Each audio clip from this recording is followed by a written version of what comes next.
તો કાર્તિકી પૂર્ણિમાની પવિત્ર મધ્યરાત્રિના સોમનાથ મહાદેવના શિખરે અદ્ભુત સંયોગ સર્જાયો।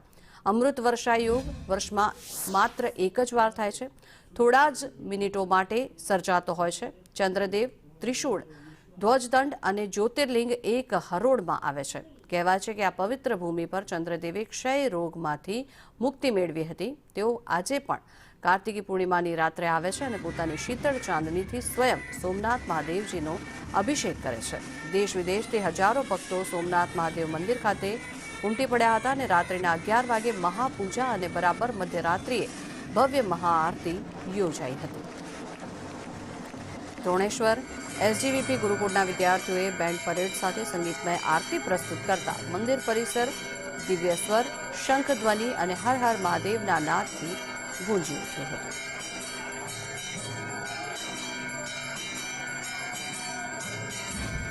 કાર્તિકી પૂર્ણિમાનું વિશેષ મહત્વ હોય છે, કેમ કે ચંદ્રમા છે એની અમૃત વર્ષ આજના દિવસે ભગવાનનું શિવલિંગ, એનું શિખર અને ધજાદંડ પર આજના દિવસે આવતા હોય છે। બીજું એનું આજનું મહત્વ એવું હોય છે કે ત્રિપુરાસુર નામના રાક્ષસનો વધ મહાદેવે અહીંયા કરેલો હોય છે, જે આપણા જીવનમાં એનો અર્થ એવો થાય છે કે આપણે કામ, ક્રોધ અને મોહને આપણે એનાથી દૂર રહેવું જોઈએ। આવી ભગવાન આપણને આજના દર્શનથી પ્રેરણા આપે છે। સોમનાથ ટ્રસ્ટ દ્વારા 1955 થી કાર્તિકી પૂનમના ઉત્સવ ઉજવવામાં આવી રહ્યો છે। ખાસ કરીને કાર્તિકી પૂનમ એટલે 11થી લઈ અને પૂનમ એમ 5 દિવસ સોમનાથ મંદિર રાત્રે 11 વાગ્યા સુધી અને પૂનમના દિવસે રાત્રે 1 વાગ્યા સુધી દર્શન માટે ખુલ્લું રહે છે।